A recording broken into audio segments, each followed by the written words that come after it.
მოგესალმებით მეგობრებო. დღევანდელი ეპიზოდი არის საქართველოს ნაკრების ცენტრალურ მცველზე, საბა ახლა თამაშობს ტორპედოში. დარწმუნებულო საინტერესო ვიდეო გამოვა, თხოვნა იქნება, ვისაც არ გაქვთ არხი გამოწეროთ და ლაიქოთ ეს ვიდეო და დაწეროთ კომენტარები. მიდით აიხმართ ახს რომ განვითარდეს.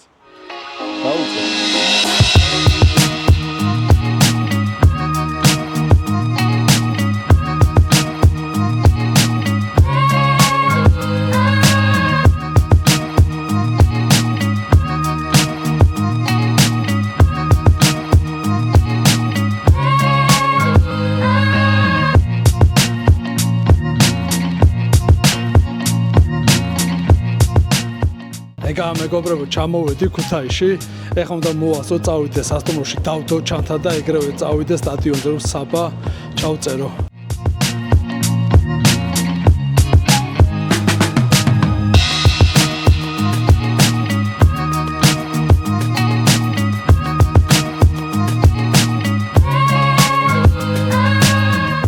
ეგა მეგობრებო, მოვედი სასტუმროსთან. დიდი მადლობა მასპინძლობისთვის. წამოგანახოთ ჩიგინდა როგორია.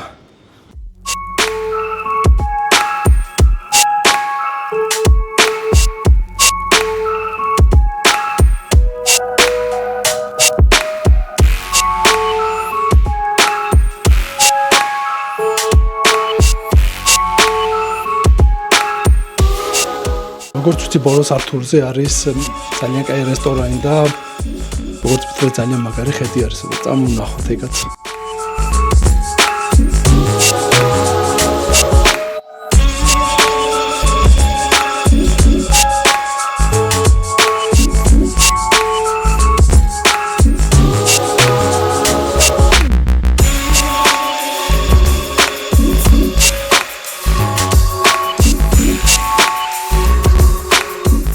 ხასაბა ჯიგრულად. ხა მითხარი, რამდენი წლიანი კონტრაქტს მოვაწერე ხელი? 2026 წლამდე მოვაწერე კონტრაქტს ხელი. აქ. სულ საუბრობენ, რომ ახალი პროექტი დაიწყო გუნდში. ხედავთ კიდევაც ფული იდება ამ გუნდის განვითარებაში. შენ პირადად ამ პროექტში რა მოგეწონა? პირველ რიგში ის რომ კარგი გუნდია, ამ ქალაქში ფეხბურთი ძალიან უყვართ. ფეხბურთის ქალაქია, იდეალური სტადიონი, სადაც გულშემატკივარი დადის და სულ ყველა თამაში ნახევრად სავსეა და რაც შეეხება რა მომეწონა, ალბათ ის ევროტურნირების პერსპექტივა და ის რესურსი, რაც გააჩნია ამ გუნდს, რომ იბრძოლოს ყოველთვის ჩემპიონობისთვის და საუკეთესო და მაღალ მიზნებისთვის რა. ძალიან რთულად დაიწყეთ ჩემპიონატი. ეხლა გამოვასწორეთ თამაში. რისი ბრალი იყო? შენ როგორ შეაფასებ? ესე რთულია კონკრეტულად თქვა, უბრალოდ ვფიქრობ, ალბათ ის დიდი ცვლილებები, რაც კლუბმა განახორციელა ამ სეზონის წინ, რამოდენიმე ფეხბურთელი წავიდა, რამოდენიმე ფეხბურთელი მოვიდა, ახალი სამწვრთნელო შტაბი, ამას ვფიქრობ, რომ ჭირდებოდა და მე მგონი გამოჩნდა ბოლო 5 თამაშზე ესეთ მოვიგეთ. კი შეიძლება ისეთ ფეხბურთი, ისეთ თამაშს ვერ ვაჩვენოთ, როგორიც ჩვენ გვინდა და სამომავლო გეგმებში შედის, მაგრამ ყველაფერი დროის ფაქტორია. 2 თამაში გვაქვს დარჩენილი, შემდეგ მოსამზადებელი დაიწყება და უფრო დიდი დრო გვექნება, რომ გუნდმა ნახოს თავის თამაში და ის რა შემადგენლობაც ყავს, უფრო მაგარი და უფრო მაღალი დონის თამაში აჩვენოს. მართლა მითხო, როგორი არის მომთხოვნი არის თუ პირიქით თავისუფლებას გაწევთ? სუნერსაც შეეხება ძალიან მაღალი დონის სუნელია, ძალიან მაგარი პიროვნება, როგორც პიროვნება, მომთხოვნიცა, იცის რა დროს რა მიცეს გუნდს, როდესაც უდი შედეგები იყო, სულ ვარჯიშობდით, სულ განვიხილავდით, სად შეიძლება გამოსწორება, სად იყო მინუსი, სად იყო პლუსი. ეხლა უფრო ცოტა დამშვიდდა სიტუაცია, თამაში ვიგებთ, ის ერთდღიანი დასვენებაც გვაქვს ფეხბურთელებს და მე ვფიქრობ, აი შეკრება ორი ტურის შემდეგ რაც იქნება ეს შესვენება, მან უკვე მაქსიმალურად თითოეული ფეხბურთელი სამწვრთნელო შტაბი გამოიყენებს ამ ერთვიან პაუზას, რომ დაალაგდეს გუნდში ყველაფერი, ისე როგორც ამ ქალაქს ეკუთვნის და ამ კლუბს. საბა, მოდი ახლა ცოტა უკან წავიდეთ. მინდა ორი მატჩი შეადარო. ეს არის მაკედონიასთან ფინალი და საბერძნეთთან ფინალი. მაინტერესებს მაკედონიასთან, ანუ ავტობუსში ვიყავით თამაშს და მიდიოდით. როგორი ემოციები იყო და რავი შევადაროთ, ანუ ფსიქოლოგიურად თუ ვიყავით მზად მაგ ფინალისთვის, აი ეგ ორი ფინალი მინდა რომ შეადარო. ორი განსხვავებული ფინალი იყო. მაკედონიის ფინალს რაც შეეხება კოვიდი, საშინელება, სრული ქაოსი, ცარიელი ტრიბუნები, გულშემატკივარი, ფეხბურთში ძალიან დიდ როლს თამაშობს გულშემატკივარი და ამბათ არ იყო რა ის განწყობა და ის შემართება. და ეს შედეგიც აისახა და რაც შეეხება მეორე ფინალს, აი ეს ფინალი იქნებოდა არა მარტო ფეხბურთში და არა მარტო ფეხბურთის სამყაროში, არამედ სრულიად საქართველოში. ყველგან თემა იყო ეს თამაში, საქართველოს, საბერძნეთი, საქართველოს, საბერძნეთი. ჩვენც ახლა ბიჭები რა იქ ცხოვრობდით ბაზაზე. შეკრება როცა ვიყავით. აი არც განიხილებოდა რომ ვერ მოვიგო. სანიორს როგორი მიდგომა ჰქონდა თქვენთან რომ მოდი ამ ევროპის ჩემპიონატზე წავიდეთ და ვისი ამოვნოთ ვართ პირველად ვისი ამოვნოთ ამ ევროპის ჩემპიონატს თუ მიზანი იყო რომ აუცილებლად ჯგუფიდან უნდა გავიდეთ კონკრეტული და კაფიო იყო ის რომ შეგვეძლო ჩვენ ამ ჯგუფიდან გასვლა ისეთი ჯგუფი იყო და შეგვეძლო ნებისმიერ ნაკრებთან გვეთამაშა ისე როგორც შეეფერება ჩვენ ნაკრებს და უბრალოდ ყოფილა შემთხვევები რამოდენიმე ნაკრები პირველად მომხვდა ევროპაზე და საშინლად უთამაშიათ და საშინელი შედეგი უჩვენებიათ. აი ეგეთი რო არ განმეორებული იყო. თან ისეთი შემადგენლობა ყავდა ჩვენ, შეგვეძლო მაქსიმუმი გავეკეთებიათ ჩვენი. თან ჩვენ არ გქონდა იმხელა წეხი და იმხელა ზეწოლა რომ აი გინდა თუ არა გახვიდე. ჩვენი მიზანი იყო იმ დროს და იმ ეტაპზე გასვლა, რაც შეძლო ამ ნაკრებმა. და შემდეგ უკვე თამაშთან თამაშამდე მაქსიმუმი შენ ეჩვენებია შენი შესაძლებლობა. სამივე მატჩი შევეხოთ და პირველი დავიწყოთ თურქეთთან. შენი ემოციები მაინტერესებს კონკრეტულად, ანუ შენ როგორ იყავი ავტობუსში, თუ შეიძლება ვიღაცას ესაუბრებოდი ან პირიქით მუსიკას უსმენდი, თამაშზე რომ შეხვედით, როგორი ანუ პირველი ემოცია მაინც ევროპის ჩემპიონატზე მხარ იმის რომ უსმენ პირველად. ჩემი ემოცია ეგა მუღამი ფეხბურთის რა, რომ როდესაც თამაშობ ჩვენი ქვეყნის ნაკრებში და იქ იყო რა, ითამაშო ის ევროპის ჩემპიონატი. ეგ არის მთელი აზრი და შინარსი, აი ჩემი გავლილი დღემდე კარიერის რა. ნუ ემოცია იყო თავიდან იყო რომ ემოციებს ავყევი და მე მივხვდი რომ უნდა დამშვიდებულიყავი. ნუ თამაში დაიწყო და როგორც ყველა ჩვეულები სანაკრებო თამაში, აი ესეთი თამაში ჩემთვის ეგრე იყო რა. ვიცოდი რომ უნდა მეთამაშა მაქსიმუმი და შეგვეძლო მოგება. უბრალოდ პირველი თამაში რთულად დაიწყო. დავიწყეთ იმიტომ რომ მაინც პირველად ვიყავით ევროპაზე, ამას თავისი როლი ითამაშა. აი შემდეგ როდესაც თურქეთის თამაშის მერე ხალხმა დაგვიკრა ტაში, შეგვაქე. ვიგრძენით რომ ისეთ რა რომ აი ჩვენ შეგვიძლია რა აქ რაღაც სასწაულები ჩავიდინოთ და თურქეთის შემდეგ იყო ჩეხეთთან თამაში. ჩეხეთთან მიდგომა როგორი იყო? აი ესე კონკრეტულად ძალიან რთულია მიდგომა. ყველა ფეხბურთელი ემზადება ინდივიდუალურად. ყველა ფეხბურთელი არის ინდივიდუალი. მიდგომა იყო ის ერთი მიდგომა ჰქონდა მთელ გუნდს, რომ გავსულიყავით და მოგვეგო. და რაც შეგვეძლო. კარგი თამაში გამოვიდა. და ესე კონკრეტულად მიდგომა, რომ შენ როგორც არ უნდა მიუდგე თამაში. თუ მთელი გუნდი ერთად არ ხარ მოედანზე, გამორიცხულია რა, ერთი და ორი ფეხბურთელის მიდგომით თამაში ვერ მოიგებ. აი იყო გუნდი, არა მარტო მოედანზე, მოედნის გარეთაც. აი მთელი ნაკრები, მთელი სტაფი, მთელი აი ყველა ერთი მიზანი იყო, რომ თამაში მოგვიგო. ჩეხეთთან ერთი ქულა ავიღეთ. მე უკვე გადაწყვეტილი იყო, რომ პორტუგალიასთან მოგებით, გავდიოდი ჯგუფიდან. სანიოლის მიდგომა მაინტერესებს, ანუ როგორ მოგიდგათ, თუ გახსოვს რა თქმა უნდა, ანუ აი როგორ მოგიდგათ პირიქით გამხნევებდათ რომ შეგვიძლია მოგება, თუ პირიქით ანუ ემოციებს არ აყვეთ და მოდი წყნარად ვშვიდად გავიდეთ, ჩვენი საქმე გავაკეთოთ და მოვიგოთ თამაში. ყველაფერი ცოტა. წყნარად ვშვიდად გადით, თქვენი მაქსიმუმი გააკეთეთ, შეგიძლიათ თამაშის მოგება. და გავიდით და მოვიგეთ. თამაშის წინ თუ გაქვს რამე რიტუალი? თამაშის წინ რიტუალი მაქვს ლოცულობ თამაშის წინ, რა თქმა უნდა, მაქსიმალურად ვცდილობ რომ შვიდად ვიყო. და ერთი ის რაც მაქვს, მოდი ამას წიგს დავარქმევ. ვაი ვარჯიშზე გასახდელში ან თამაშზე გასახდელში თუ დავინახავ ვინმე გუნდელის ბოტასი ან ბუცი ამობრუნებული დევს ან არ დევს სწორად მივდივარ და ვასწორებ. აი ეს მაქვს ალბათ ბავშვობიდან. ბუცზე და ბოტაზე მარტო. და სხვა ესეთი არაფერი. მინდა ერთ თემას შევეხო. უკრაინაში ომი როცა დაიწყო, შენ იყავი უკრაინაში. თამაშობდი.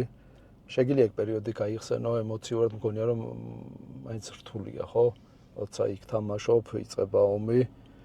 შეგიძლია გაიხსენო ეგ პერიოდი? იყო საშინელი პერიოდი, თან მე ცხოვრობდი ხარკოვში. პირველი სადაც მოხდა ეს 24 თებერვალი იყო, თუ არ ვცდები, პირველი მოხდა ზუსტად კონკრეტულად ამ ქალაქში ხარკოვში. მე გამიმართლა რომ მოვასწარი გასვლა ქალაქიდან. და ეს იყო ფსიქოლოგიურად აი ყველანაირად იყო აი საშინელება რაც იყო და რაც ხდება ეხლაც რა. მადლობა ღმერთს რომ შევძელი და ჩამოვედი საქართველოში მშვიდობით. აზერბაიჯანის ჩემპიონატში მოგიწია თამაში. რითი გასწავდება ეგ ჩემპიონატი და რით არიან ჩვენზე წინ, იმიტომ რომ კონფერენც ლიგაზე, ევროპა ლიგაზე, ჩემპიონთა ლიგაზე ხდებიან მათი გუნდები. როგორც ჩემპიონატი, არ ამგონია რომ საქართველოს ჩემპიონატზე წინ იყვნენ, ან შეიძლება ოდნავ. ნუ ერთი პლუსი ის აქვს, რომ ევროტურნირებზე ახერხებენ შესვლას, რაც საქართველოს ჩემპიონატის კლუბებს ჯერჯერობით უჭირს ეს. და თვითონ ჩემპიონატი რო ავიღოთ თლიანობაში. არ ამგონია რომ საქართველოს ჩემპიონატზე ძლიერი ჩემპიონატი იყოს. კაი. ორი სამი კლუბის თუ არ ნუ 2-3 კლუბი არის ისეთი ყარაბახი ნებში, რომლებიც სისტემატურად თამაშობენ ევროტურნირებზე რა. დანარჩენი კლუბები ჩვეულებრივი ვერ განვასხვავებს საქართველოს ჩემპიონატის კლუბებთან. კაი, მაშინ მოდი საუდის არაბეთზე ვისაუბროთ, ერთი წელი მოგიწია მან თამაში. როგორ ჩემპიონატი არის, სადონის ჩემპიონატი არის, იმიტომ რომ სუსაუბრები რომ მაღალ დონის ჩემპიონატი არის, მაინტერესებს შენგან მაგის გაგება და თავისი კულტურა აქვს, როგორ შეგვიძლია მაგათ კულტურას? ნუ ეს ცხოვრებისეული საკითხია და ცხოვრებისეული კულტურა, რა თქმა უნდა, რომელ ქვეყანაში ჩადიხარ, იმ კულტურას და იმ რელიგიას უნდა ცეპატივი, რა თქმა უნდა.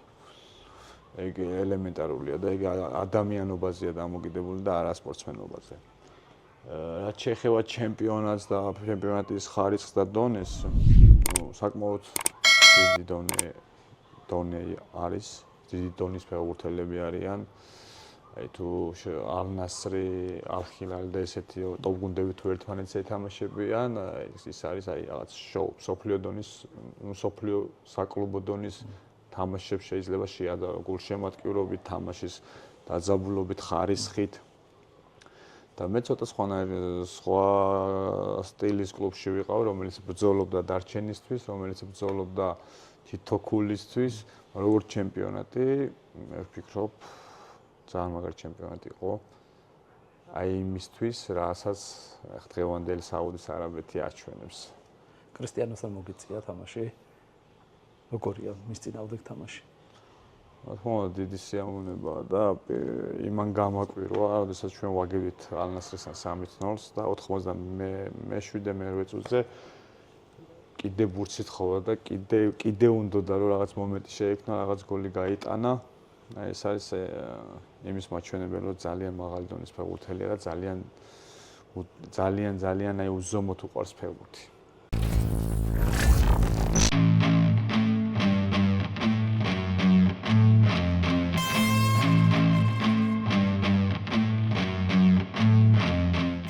ეგა მეგობრებო, აკრედიტაცია ვიღე, წამ სტადიონი ნახოთ.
ეგა დავიწყეთ წარმატებების საბა.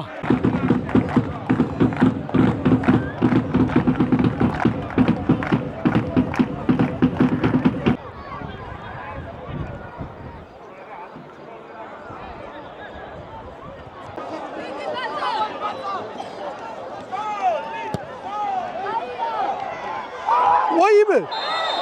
აბა, 11 მეტრიანი დაინიშნა. ხო, ამ ბიჭმა იცის 11 მეტრიანების შესრულებამ მე მგონი ერთია გაფუჭებული. მე მგონი როგორც ვახსოვს. ნახოთ აბა. ნახოთ აბა, მე მგონი მარცხნივ დაარტყოს. ოპა! შეასრულა, შეასრულა.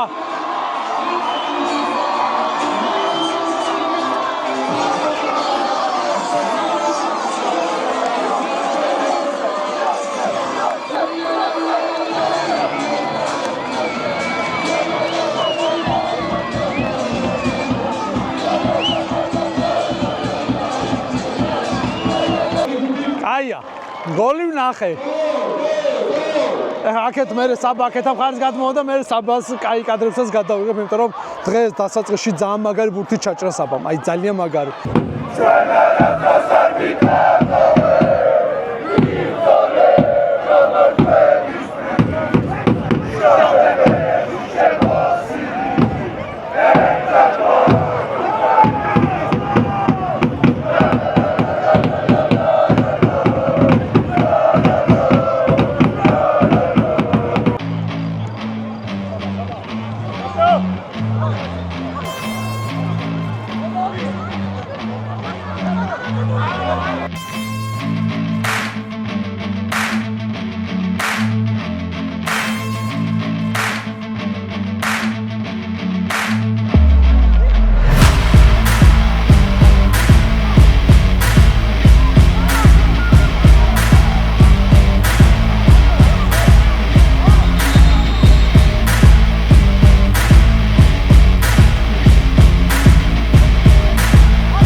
როგორი ბეღი მაქვს? ერთი-ერთია, დამატებულ წუთზე საბამ მოიპოვა 11 მეტრიანი. ვარ, შეხედეთ რა ხდება. არ ვიცი, აქედან ვერ ხედავ, იყო თუ არა 11 მეტრიანი, მაგრამ უნდა დაინიშნოს, იმიტომ რომ აქ ვარ ჩავოსული. რა დავაში გამოვიდა ბოლოს. სასრულია. გითხარი. გითხარი.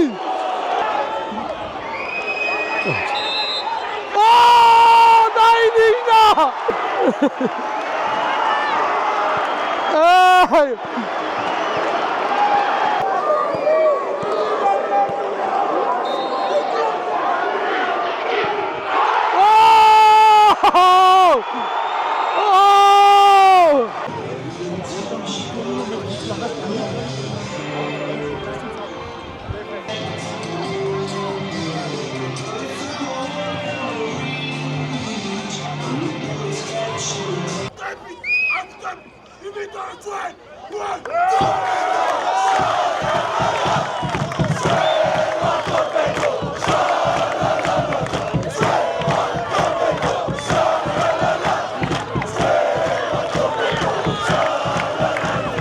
საბა, ძალიან მაგარი მატჩი მოიგეთ. როგორ აღმოჩნდა იმ ადგილას ახლა მითხარი? ძალიან რთული თამაში გამოვიდა, ფოთმა ძალიან მაგარი თამაში აჩვენა. მე ვფიქრობ, გაგვიმართლა ბოლოს, აი ეს მომენტი ჩემი 11 მეტრიანი. უფრო დამსახურებული იქნებოდა ფრეს თამაში. რაც შეეხება ჩემ მომენტს, მე ვფიქრობ ეს გამარჯვება, ესეთი ზღაპრული გამარჯვება და ესეთი კარგი ბოლო წამი იყო, წუთიც არ იყო, ბოლო წამი იყო. ძალიან წაადგება ჩვენ კლუბს, ჩვენ გუნდს ფსიქოლოგიურად, შემდეგი დარჩენილი ეს ორი თამაში ეს პაუზამდე რაც არის. რთული თამაში გვაქვს დინამოსთან და მოგეხსენება ძალიან ცუდად დავიწყეთ.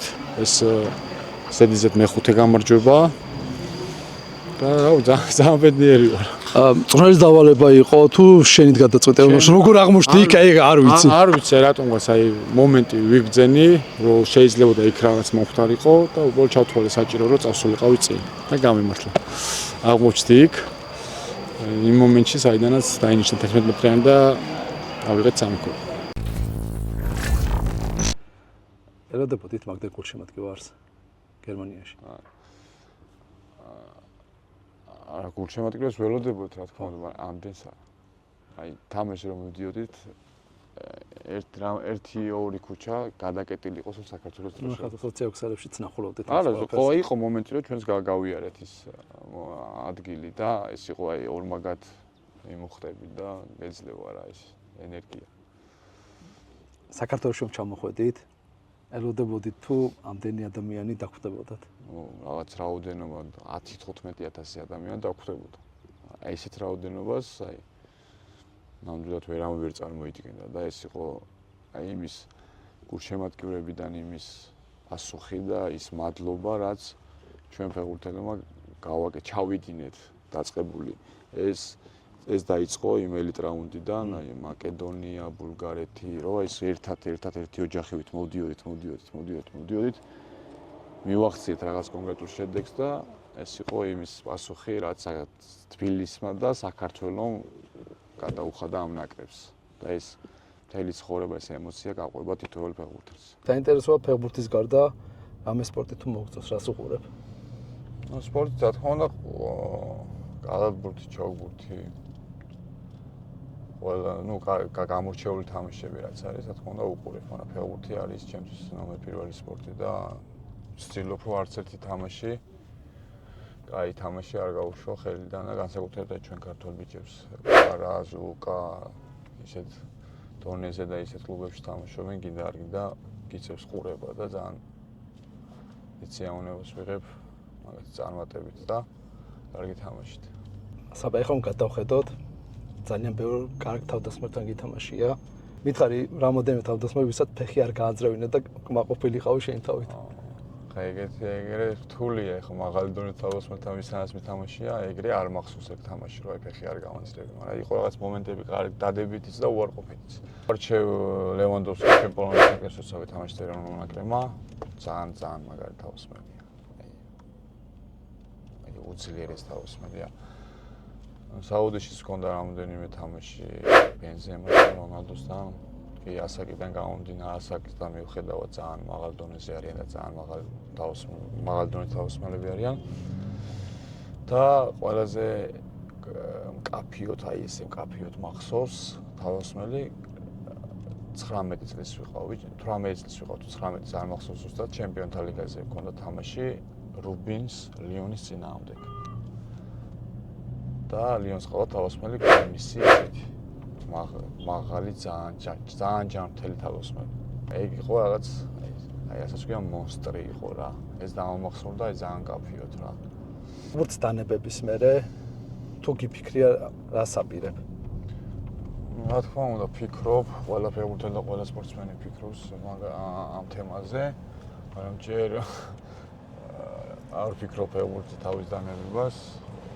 ეს ახლა მიწყობს ხელს ჯანმრთელობაც და ფიზიკური მონაცემები. თქმა უნდა გეგმები მაქვს და ალბათ დიდი სურვილი მაქვს რომ ფეხბურთში დავრჩე და ჩემს საყვარელ პროფესიას და ჩემს საყვარელ სპორტს გავყვე ბოლომდე. და არ ვიცი მანამდე დიდი დროა. ბევრი რამ შეიძლება შეიცვალოს, ყველაფერი ხდება. ჯერ არ ვფიქრობ, ესე კონკრეტულად და მკაფიოდ არ მაქვს გადაწყვეტილი კონკრეტული საქმე.